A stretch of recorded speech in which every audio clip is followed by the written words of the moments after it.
My cats were all taking a nap. My cats were all taking a nap, and now I have come in here to record, and they have decided they are no longer taking a nap, so... Hello, and welcome back, my sweet, horrible little blob monsters. I am STARGUTZZZ. This is probably like a day or two late than what I normally upload. There's been like a cat situation in this household. I don't want to talk about it. Okay, but anyway... Welcome back. The day that I am recording this is on Halloween. So happy Halloween. Happy Halloween. Happy Halloween.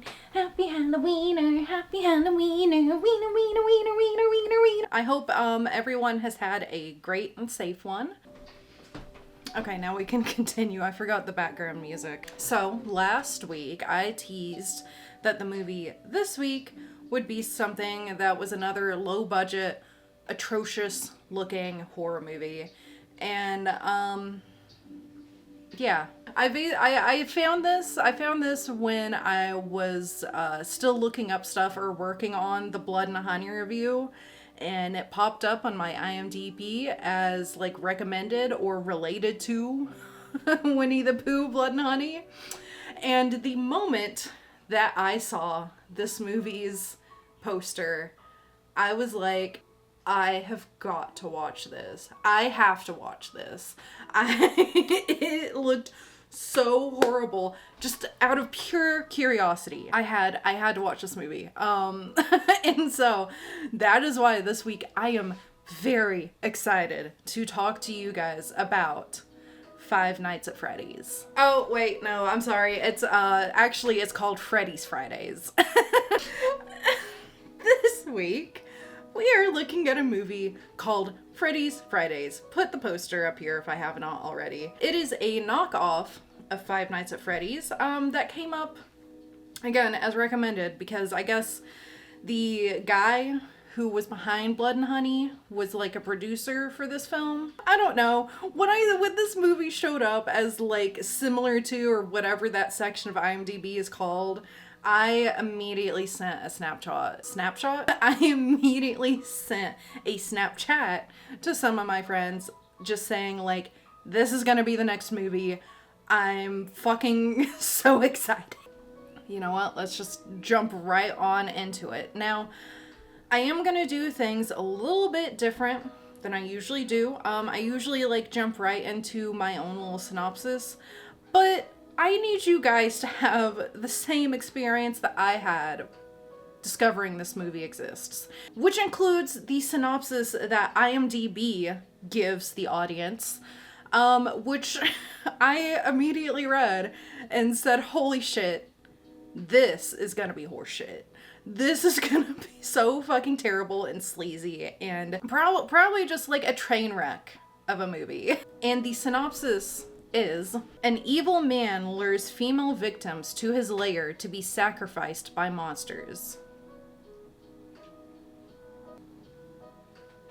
Yeah, that's it. And I swear to you, just a few days ago, I swear to you that this synopsis said prostitutes and not just female victims, because I knew the movie was going to involve like a focus on killing prostitutes before I went into it. Like, I swear to you, the synopsis has changed within a few days of me looking at it again. I promise you it said prostitutes. Because that was part of the part that made me think, oh wow, this is gonna be like a sleaze fest. Sleazy B-movie that is probably gonna be like borderline porno.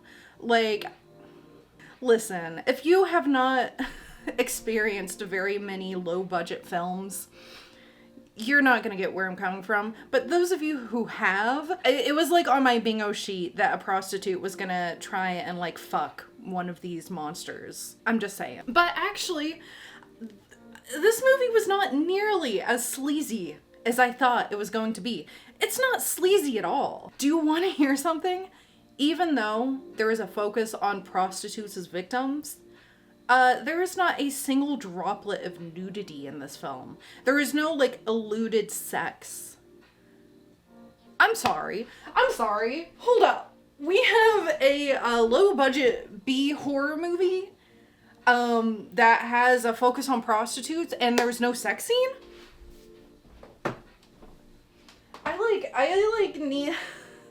I need a second. Hold on. Huh? I'm shocked. I'm shocked. Genuinely shocked. But I'm getting a little bit ahead of myself also, as I tend to do. This film is actually way more than just a man luring women to their death. That's what Blood and Honey was. This is actually a lot more of like a mystery detective narrative than it is a horror movie kind of deal. So if, man, I almost called it Five Nights at Freddy's. If Freddy's Fridays is more than just women dying, what exactly is the plot? Well, you know what? I'm so thankful that you asked because I am so excited to tell you. I'm gonna give you my own little synopsis of this film, but first, if you are new here, hi, my name is STARGUTZZZ. My movie reviews kind of tend to be more of a discussion on moments or scenes that I feel are really prominent in the film. I try not to spoil too much, however, please be aware that there will be spoilers throughout as they pertain to my discussion about this film. If you're interested in watching Freddy's Fridays before the rest of this review, you can do so for free on Tubi TV. I will make it even easier for you and provide a link in the description going directly to this movie, so you don't even have to try and search for it. It's just right there in the description if you're interested. I am in no way sponsored by Tubi. No, I'm not sponsored. I have 9 subscribers, which thank you all 9 subscribers for being here. I love you guys. I'm not sponsored. This isn't any kind of like sponsorship link. I'm just trying to make it easier for you to see this movie. And honestly, I am actively manifesting a sponsorship with Tubi because listen, this is my favorite free streaming platform to use. Okay? This is like a free ad for them basically. If the movie is on Freevee, fuck you. If the movie is on like Pluto, fuck you. If the movie is on Tubi, I'm there. I am there. Tubi TV, please notice me. Please notice me. I will literally review every shitty horror movie on your platform. Please sponsor me. I will sell the shit out of your platform. Freddy's Fridays is a 2024 B movie directed by Ben J. Williams, which plays on being a Five Nights at Freddy's knockoff. However, there are no pizzerias or animatronics here. Instead, the story follows a detective named Lila, played by Daniel Scott, as she investigates a strange string of murders that happen only on Friday night and only with prostitutes as victims. During her investigation, Lila finds a book made of skin in the lair of her suspect Todd, aka, I call him Ponytail Boy. With the aid of her friend Jess, played by Lauren Budd, Lila learns that the murders are linked to a demonic ritual which gives the user fame and riches if they sacrifice 8 souls on the 5th day of the week. And I'll probably mention again, but I want you to know that these demons, that these creatures, which the IMDb page, I can't say IMDb, describes them as monsters. And obviously this is a FNAF knockoff, so everyone's thinking like animatronics. On several occasions, they are described as dolls. More on that later. Lila risks her life to put an end to the ritual before another girl dies. And in a really, it happens in a really confusing, somewhat convoluted way that makes it really difficult for me to summarize the conclusion effectively. So we are going to be going over the end by itself in detail later on. I don't know how the fuck to summarize the conclusion of this movie. That's what the movie's about. Here's my opinion. You guys, Freddy's Fridays actually wasn't that bad. How many of you are gagged that I just said that? Freddy's Fridays actually was not that bad. And I will be the first to admit, maybe it's because last week's movie made me so, aggressively angry. Maybe it's for that reason that I feel like this one isn't so bad.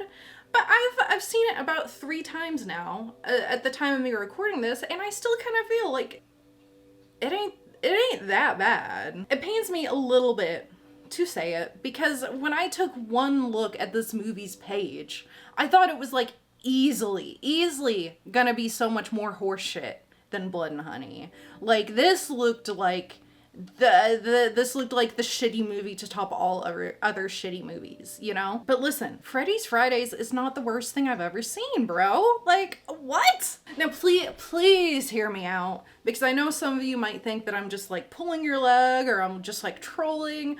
But honestly, the detective and mystery narrative this film focuses on does a really good job of like hooking the audience and kind of keeping them curious about what the fuck is this. I think some of that intrigue too could be because this is so blatantly a knockoff of Five Nights at Freddy's that the audience is already curious. Like, okay, how much are you taking from the source material? How much are you twisting of the source material? How much are you going to try and be identical to it, or how much are you going to change? How much of it is like just the title? This movie started and I was locked in. I was locked in. I wanted to know like what these creatures were. Like, are these still animatronics? Because that would be my immediate, assumption, right? And then I was curious about like, what is this ponytail guy? What's his plan? What's his relation to these creatures? Like, how is this going to like, I guess like, how is this going to play out? Right? Because when you go into it, this is supposed to be a knockoff of FNAF. So it just already kind of has you curious to begin with. And then once it begins, I think it hooks the audience pretty well. I was locked in. I was curious. I had questions. Actually, most of those questions that I had were answered, which I feel like is so rare for a low budget film to actually do. I was so pleasantly surprised that my questions actually had answers. And the decision that the audience is following this detective who is trying to figure out all these answers alongside the audience, I feel like was a very different and unique way to present the story that I mean B movies don't really do, It so easily could have been anything but a detective mystery kind of type deal situation. But they decided to do a detective route, and like, low-key, I like it. I think, but listen, okay? At its core, this movie is like a shit ton of other low-budget B movies. Is saying low-budget B movie too repetitive? I feel like B movie already implies that it's low budget. At its core, this movie is exactly like other B movies, where there's like a deal with the devil and demonic dolls. I'm gonna get into that a little bit more. I feel like I haven't seen many B movies using this like deal with the devil, demonic doll trope, and then also like adding a detective spin to it, like a mystery spin. We're not following a protagonist who these things are happening to. I mean, like, we kind of are, but we're more following a protagonist who is law enforcement, who has noticed a pattern of crime and goes to investigate it herself because everyone just thinks she's fucking crazy and nobody cares. But with the synopsis that IMDb gives, I mean, this so easily could have been a copy and paste of several other B movies. Like, it could have been a copy and paste of like any movie that Charles Band has done, I think the decision to make our protagonist a detective was also really effective in moving the story forward in a natural progression kind of way. Like, I hate to say it, but a lot of the things that Lila does make sense. It makes complete sense, and it feels natural, and everything that she does, even if it's not realistic, I mean, she didn't do anything that I haven't seen from any other detective movie or mystery movie. Like the whole not calling for backup.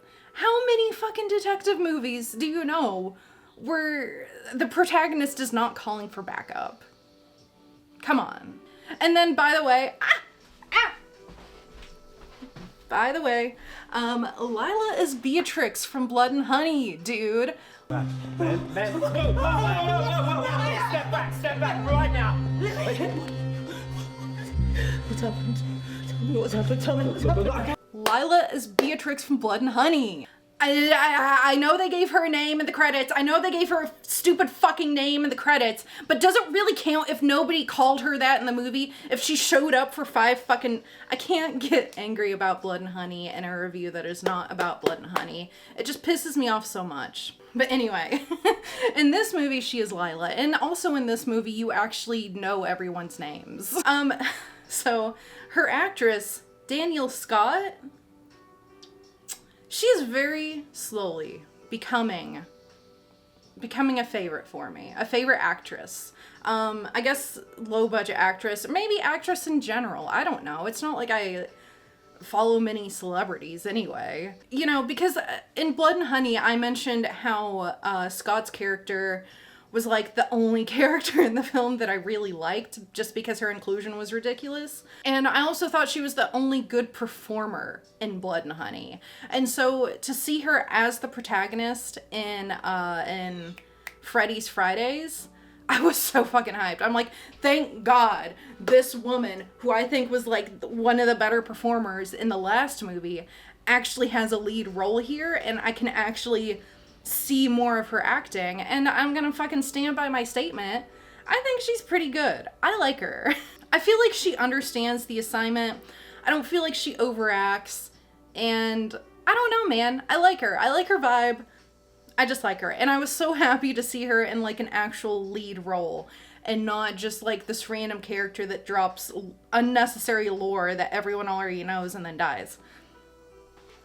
Another thing that I really liked about the detective narrative, it feels somewhat realistic. I'm not going to say outright realistic because, I mean, the film is a suspension of disbelief. There's nothing exactly realistic about it. But there's just one aspect of it that I find really realistic and that I appreciate.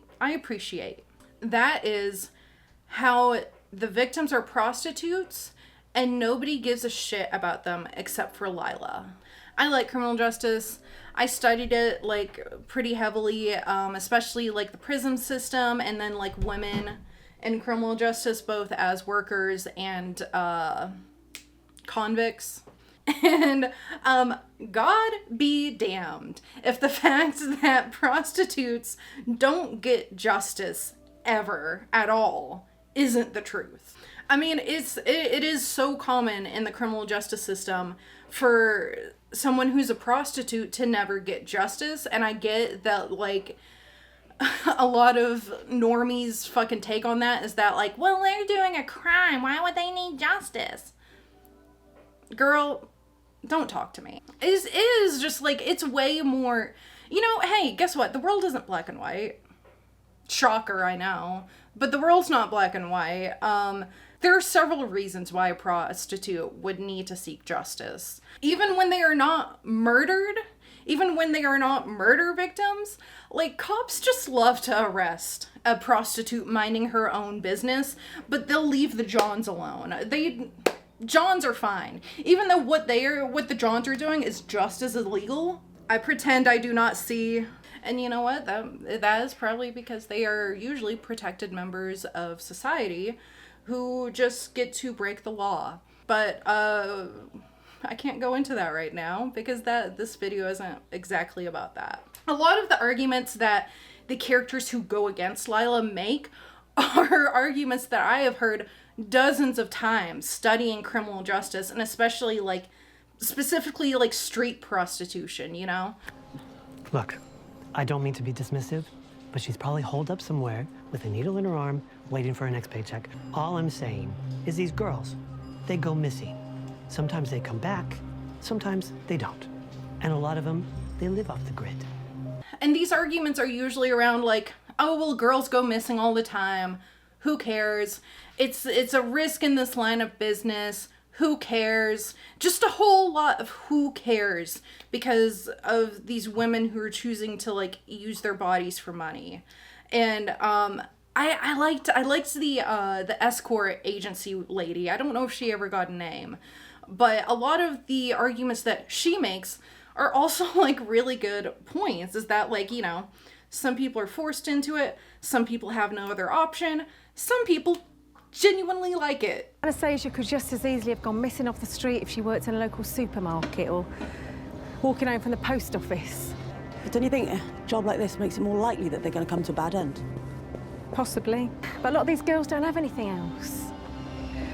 Maybe they're here illegally, just trying to get enough money to settle down.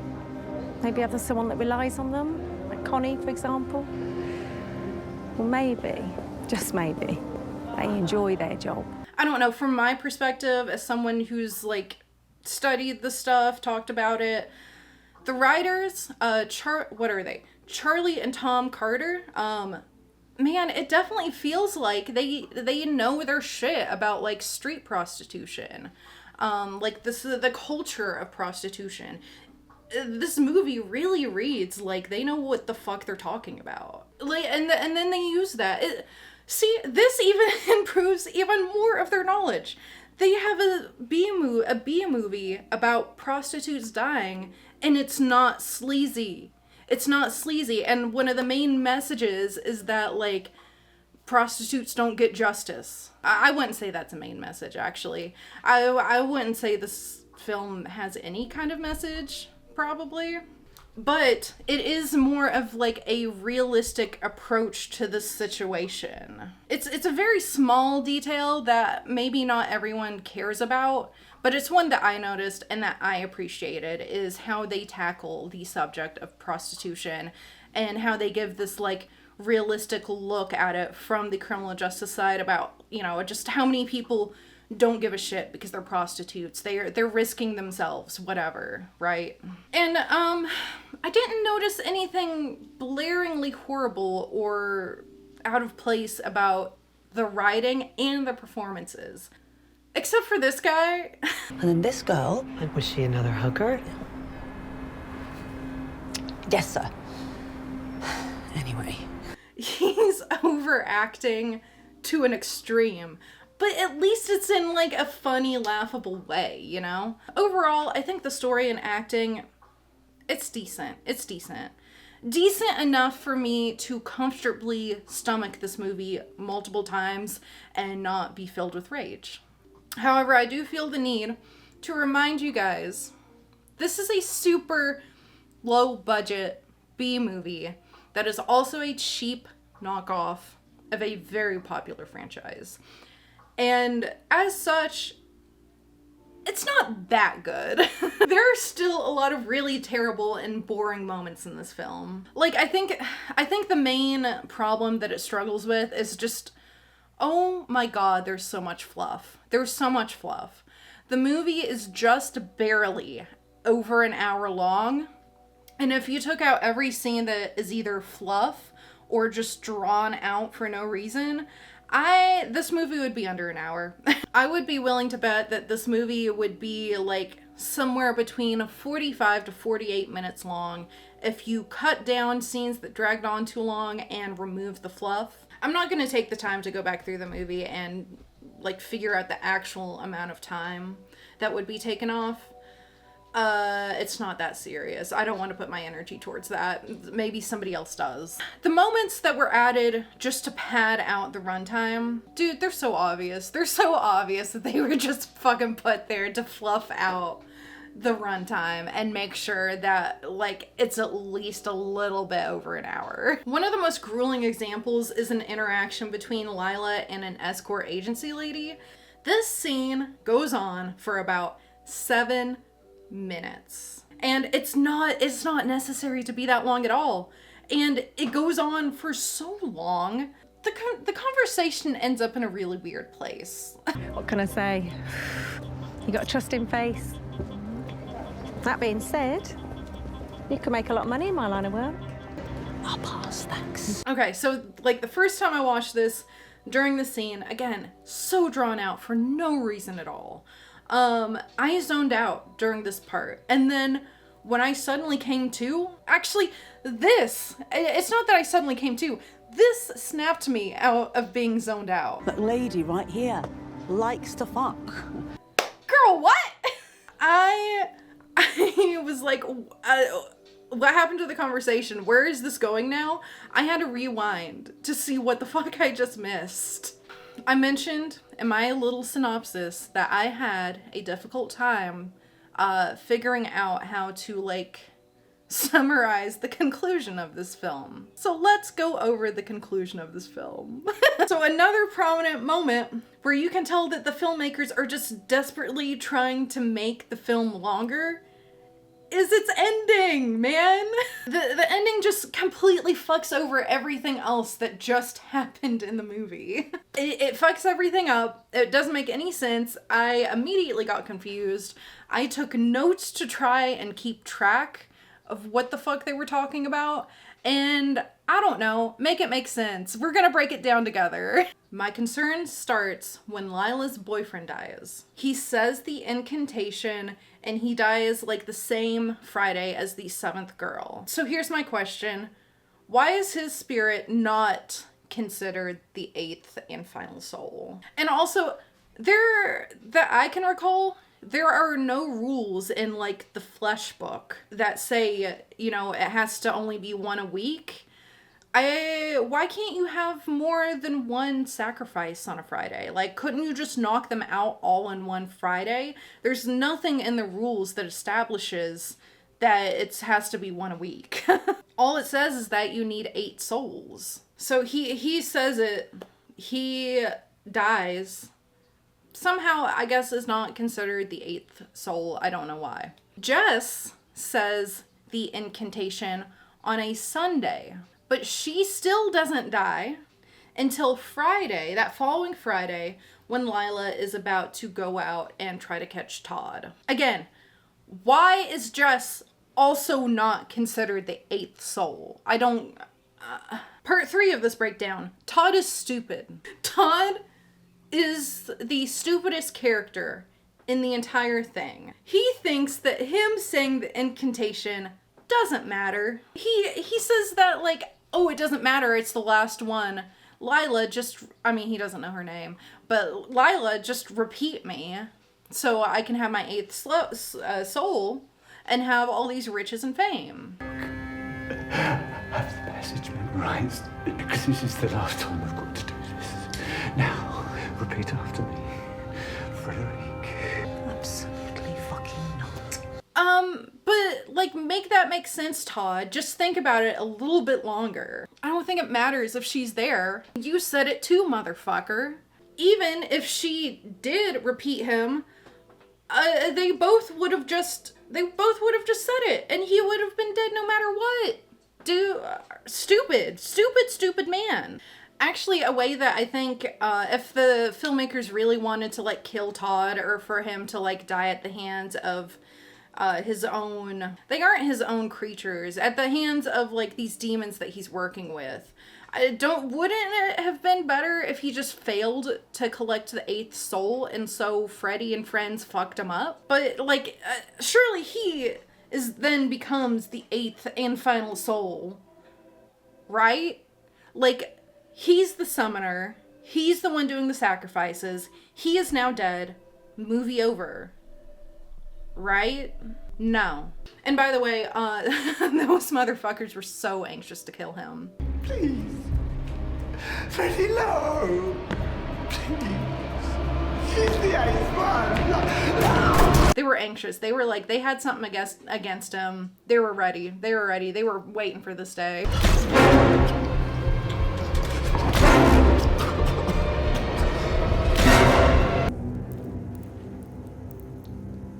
So, for some reason, Lila isn't done. And that's when I start to get completely 100% lost on what's happening in the narrative. I mean, like, if we are following the film's own rules, the film should be done when Todd dies.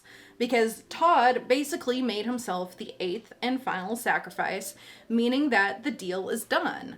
It's 8 souls that you have to collect, so that the person who summons Freddy and friends gets wishes or fame or riches or whatever it is. It's not super clear. They keep saying riches, so whatever. Todd, being the summoner, died. So he doesn't get his riches, but also at the same time, like, the deal is done and sealed. So, like, Freddy and friends should be gone. It's like a monkey paw situation. Lila now has the book. The guy who summoned them is gone. All you need to do is just not summon them. I don't know. I don't see Lila summoning them. But apparently she did summon them. Why is it that Lila is now saying that she has summoned Freddy? That she's saying that she read the incantation and now she's the summoner. And that her boyfriend and Jess counted as her first 2 souls to collect. First of all, when Lila collected that book, I don't recall her saying anything or reading anything. Editor Rachel, put the scene here if I'm fucking wrong.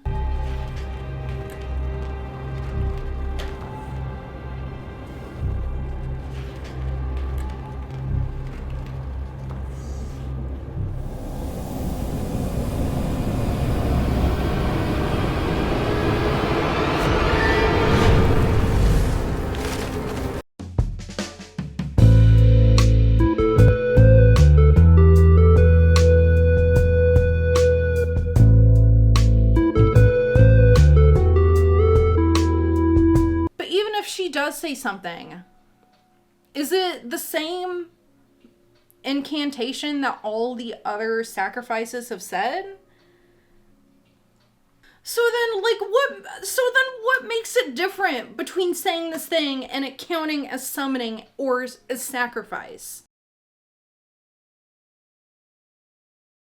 If it's the same incantation for both, Editor Rachel will prove me wrong in editing. She sees everything that I have fucking missed on the watches. It's like, I just genuinely don't remember her even saying anything. And if she did, and if it's the same fucking shit that all the sacrifices have said, then how does that count as a summoning and not a sacrifice? Do you get what I'm saying? Like, it's the same fucking thing. It's the same incantation.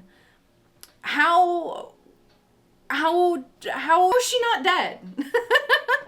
How did it not count as a sacrifice? What about her doing that made it a summoning? If she even did it in the first place, which I swear to you, I don't remember her reading from the book at all. Probably like, I don't know. Did she like whisper it or something? The dialogue in the movie is really quiet, by the way. And then later on, she's making her coworker also read it. And I don't know if this was like, oh, she's tricking him because he's actually the sacrifice, but she doesn't want him to know that. She's just trying to get the Freddy and friends to show up. I don't know. But she has her coworker read the exact same thing that all these sacrifices have read. And you read that? Yeah. Frederick Obotio Tibi Sushime. No. But it's supposed to summon Freddy and make Lila the sacrifice. I don't know. Surely that was her trying to just like trick him to help, right? I don't know. Like the whole finale of this film, it's again, this ending is fluff. It's like, oh, well, I mean, like the movie is technically over, but like it's still too short, so we better record a second ending that makes no sense and ruins the logic of the narrative that we've created to be fairly decent. That's how I feel. So I do want to finish my review on another positive about this movie, which is that, you know, for as bad as it can be and as bad as I expected it to be, I feel like I'm way more forgiving of this film than probably I was Blood and Honey, because Freddy's Fridays doesn't take itself seriously. I mean, there are moments where it feels like it's either making fun of itself or it's just like having fun with the absurdness of the scene. And I think Freddy's Fridays did something which Blood and Honey desperately fucking needed, which is to just embrace the fact that like, hey, this shit is silly. This is shit is silly, shit, campy, fuck. It's just, Freddy's Fridays embraces the fact that, like, yeah, this is a really shitty, stupid knockoff. have fun. And I think that's how B movies end up like succeeding, you know, at least to me, is if they don't take themselves too seriously and they have fun and they embrace that campy style that low budget cinema has, you know. I think one director who I already mentioned in this who does a really good job of like embracing the camp is Charles Band. I've been watching Charles Band's films since I was a child. He's like, I wouldn't say the king of camp, but he is at least the king of like low budget horror movies that are fun to watch. So one of my first points about how it's just embracing the camp is something that I mentioned earlier on, and it's just like, why do so many B movie horror movies like really rely and lean into the deal with the devil demonic doll narrative? Do you know how many low budget horror films rely on a deal with the devil and probably also include a demonic doll? Example number one, Charles Band's Killjoy, which, by the way, dude, if you haven't seen Killjoy, go watch that too. If I had a nickel for every low budget horror movie that has demonic dolls and or a deal with the devil, I don't know how many nickels I'd have. I'm willing to guess that I would have like at least a solid $20 at nickels. And that would be 400 nickels. And sounds about right. And then the dolls themselves, the man-sized dolls. They're so ridiculous, dude. The ensemble of these dolls, so ridiculous, so random. I feel like the appearance of these creatures, I don't feel right calling them dolls, because they're like full-on man-sized creatures that are trying to be like FNAF. I don't feel right calling them dolls. Those motherfuckers are not dolls. But anyway, the appearance of the creatures, I feel like we're solely based on one of two of these options. One, the filmmakers just used whatever leftover costumes around the studio. Or two, these are legitimately Halloween costumes. Either one, I would very easily believe. Because not only do they look like Halloween costumes, but they're just such a random assortment. I refuse to believe that these guys were designed and intentionally put together with the, oh yeah, I had this exact idea that like the main guy's a bunny, and then there's also like an actual like doll face guy and a scarecrow and a clown. I just don't see that being a possibility. The rabbit with digital eyes, man, especially, I was desperately trying to find a listing for like an animatronic or a costume that they might have taken that from, because it looks familiar. And it might just be the fact that it uses those digital eyes. I have a Halloween decoration that have digital eyes like that. I don't know. I couldn't find a listing or anything. If one of you guys know, please tell me in the comments below, because I'm very curious. Like, is this like a spirit Halloween costume? I don't know. If it was, it would have been easier to find, right? Okay. This part, I don't even know if it was intentional or not. But this movie has a whole lot of random moments that feel like they are pulled directly out of a soap opera. Like, music and all. Is Johnny dead because of Nick? Oh, Leela, no. You can't think like that, okay? I read the incantation in the book and Johnny read the Latin part, so that means that he's offered himself up. It's not. I don't know. I don't know if these moments were on purpose or if this was the film trying to take itself seriously. They feel like a joke. Because they're so melodramatic and they have the soap opera music and everything. I don't know if that was what the intention was, to be funny, But as a viewer who practices the death of the author, I have decided to take these moments as a joke and a layer of added campiness. And they are hilarious. I love the soap opera moments that this movie has. I'm gonna be so sad if I learn that these weren't intentional. Like, I'm gonna be so sad if they were actually trying to be serious and not funny. The one moment, and maybe my favorite moment in the entire film, is the first time the movie kind of turns into a soap opera, and it's when Lila's boyfriend mentions Lila's sister. Finding these girls, it's not gonna bring Sarah back. She's... Don't, John. Don't do that. No, I'm just saying. I know this one might hit close to home. Don't bring my sister into this. The fact that Sarah was taken when you were a kid, that shouldn't be the reason that you run headfirst into danger all the time. I'm just trying to... I need some time alone. I want to make sure it's very clear to you guys. The sister is not a character. We don't really know what the deal with the sister is. I think she's like dead and Lila blames herself for the death. But listen, after this scene, the sister is never brought up again, ever. Never, ever, ever, ever is the mention of Lila having a sister. Never once outside of this scene is that ever, ever, ever, ever mentioned again. Ever, ever. It's... And when it starts happening, dude, it just, it's a fucking it's melodramatic. It's a soap opera. The music, you can't blame yourself for what happened to your sister.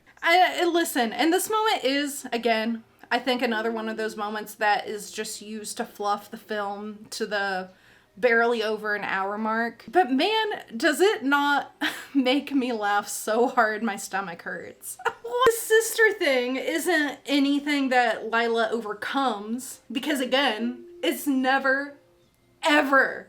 So it's not something that Lila overcomes or realizes, oh, it's not my fault. It's just randomly there. And that's my favorite scene. Lastly, to add to like how campy this kind of is, there's a little on-running joke throughout the film about like why are Fridays significant, and nobody can answer it at all, and it never gets answered. In fact, it's one of the only things that doesn't get answered. I know earlier I said this answers all of my questions. This is the only thing that doesn't get answered. It was just like a small reoccurring gag, I think, and I liked it, and it showed how the movie isn't trying to be serious. And it only happens on a Friday. Why Friday? I don't know. Maybe he's busy during the week, and I don't care. It feels like the writers don't know, and they didn't bother to come up with a reason. So they said, well, we don't know. I think the characters just aren't gonna know either. And I love that. I love that. This is gonna sound stupid, but this movie made me realize that the word Friday is not part of FNAF. But there is something about Freddy's Fridays that for some reason makes it feel like those two words are a part of the full title of Five Nights at Freddy's. I don't know why. Do you know what I mean? Do you feel it too? When you hear Freddy's Fridays, are you thinking, oh, Freddy and Friday, Five Nights at Freddy's? Why? Why does it do that? Is it just like it sounds close enough? But listen, I know it's not just me, because every single friend that I told, hey, this week I'm watching Freddy's Fridays, immediately they thought that I was talking about Five Nights at Freddy's. Immediately. I showed them the poster. I said Freddy's Fridays. And every time they still thought that I was talking about Five Nights at Freddy's. And I was not. So there is something there in the title of this movie that is like doing a really good job of fucking with your head. A sweet, adorable little grandma would absolutely get confused and get Freddy's Fridays on DVD for their grandchild instead of FNAF. And I'm borderline convinced that it would also trip up a lot of parents. I hope that there is some sad little kid out there who just really wanted to finally watch FNAF, and then his parents finally let him watch it, and what they put on the TV is Freddy's Fridays. Honestly, I feel like even though this is a very shitty, low-budget knockoff of Five Nights at Freddy's, Freddy's Fridays really wasn't that bad of a film. I shouldn't be saying that. I shouldn't be saying that. It feels wrong that I'm saying that. It feels really wrong. It feels nasty. It feels dirty. But it's the truth, my guy. And again, maybe my judgment is clouded because last week I saw one of the worst movies I've ever fucking seen in my entire life. But I am going to stand by my decision that Freddy's Fridays is a solid C tier. I think it's a solid C tier. I think this movie perfectly defines what a C tier film is for me, which is just average and mediocre in every way, but not so bad that you're like pissed that you wasted your time. I think it's like the perfect bad movie to watch with a group of friends. You know, a lot of people talk about, you know, oh man, it's so bad it's good, or it's so bad but I love it, it's so funny. I think Freddy's Fridays fits within that category. Now, because I saw Blood and Honey last week, of course I'm gonna compare this film to Blood and Honey. If you ask me which one I prefer, I'm gonna say Freddy's Fridays all damn day long. I will watch Freddy's Fridays a million times over than ever giving Blood and Honey my attention again. If you want a bad B movie that you and your friends could actually enjoy, first of all, you should be watching Charles Band movies. But if you're not gonna watch Charles Band movies, watch Freddy's Fridays. I think it's decent, my guy. I really do. When you look at the poster for this fucking movie, look at it. I want you to look at it while I'm speaking to you right now, okay? When you even just look at the poster for this movie, it shouldn't be good. It shouldn't be good. This should be hogwash. This should be like one of the worst movies I've ever seen. I thought it was going to be worse than Blood and Honey. I thought it was going to be a sleaze fest. I thought it was, I mean, look at it. Just look at it. It feels wrong to say this movie is decent. I would watch it again. Okay, I would watch it again. Especially if I am showing it to somebody who's never seen it before. I would absolutely watch this movie again. And that is it. That is the review for this week, Freddy's Fridays. Honestly, I do recommend you go watch this with a group of friends. Especially, I mean, it's the weekend after Halloween. So it's like it's still kind of Halloween. I'm sure there's still some parties going on. Get together with a group of friends and watch Freddy's Fridays. Please, I promise you, you are not going to regret it. It is so campy and funny and actually decently written, and it has my girl Danielle Scott in it. I will be returning to movies where she is an actress. There is one specifically in mind that I want to review before the year is out. It's probably not going to be next week, but maybe later November or December. Again, thank you so much for being here.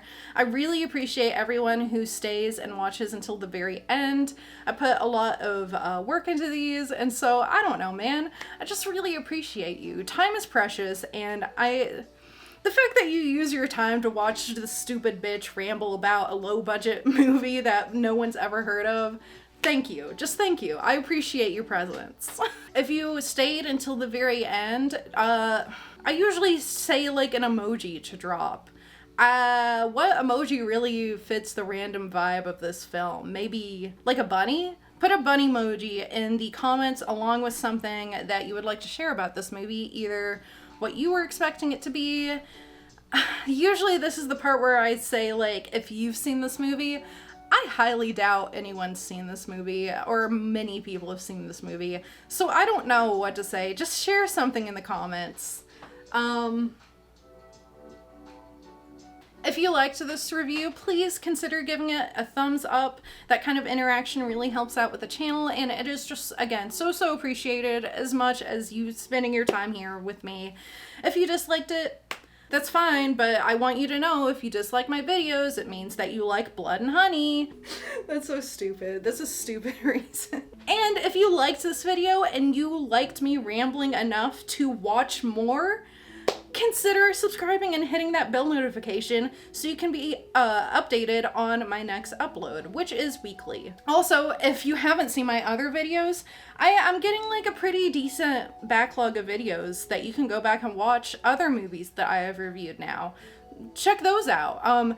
My favorite one that I have done so far, honestly, I think maybe my favorite one that I've done so far is either Frankenhooker or Pearl. Next week's video, it's gonna be a movie that I've already seen, but I haven't seen it in a long time. I recently heard somebody talking about it again, and I was just like, ooh, I remember that being good. And it's been well over a decade since I've seen it, so I'm gonna watch that next week. Stay tuned to see what it is. Here's my like millionth thank you for being here. I hope you guys enjoyed the video. Happy Halloween again, and stay safe out there. Have a good night. Goodbye. See you in the next video.